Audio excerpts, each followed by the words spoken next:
په یو آرام کلي کې یو کوچنی هلک هره ورځ له ښوونځي کور ته روان و. یو ورځ چې د کلي له زړې څاه سره تېرېده ناڅاپه یې د یو ماشوم د ژړا غږ واورېد. هلک ودرېد او حیران شو. په ورېږه چې زه وګورم چې په کوهي کې څوک دی. نه تاسو یې. هلک ورو ورو د څاه خواته ورنږدې شو. د نه یې وکتل خو ناڅاپه غږ بند شو. هغه وویل ولې غږ بند شو؟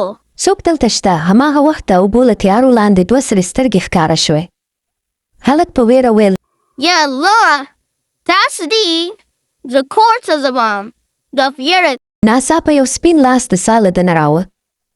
هلک په لړزېدلي غږ ویل دا د چا لاس دی؟ له غږ ویل ما یوازې مه پرېږده.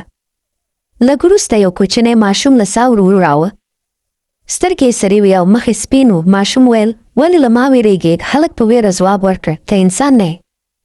هلک په منډه کور ته وتښتېد او په ژړا یې ویل مورې وژغورئ. مور یې په غېږ کې ونیو او ویې ویل زویه څه چل شوی دی؟ مورې په کوري کې یو بلا ده.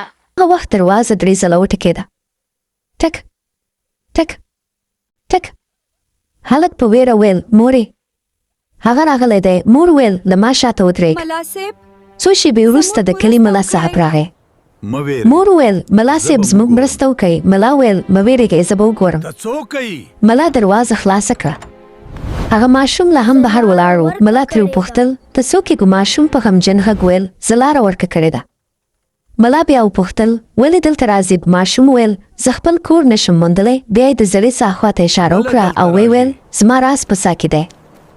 ملا مور او هلک د څاه خواته لاړه. ملا د څاه د نه یو زوړ کڅوړه د ماشوم لوبه تکه او د هغه د کور نښه وموندله. ملا ویل دا د دې ماشوم د کور نښه ده. مور په افسوس ویل بیچاره. ملا دا وکړه. ناڅاپه د ماشوم سرې سترګې عادي شوې او د هغه بدن ورو ورو په سپینه رڼا بدل شو. ماشوم په مسکا ویل منه اوس مې روح آرام شو. هلک ویل خدای دې وبخه. ملا ویل هر راز په مینه او د حل کې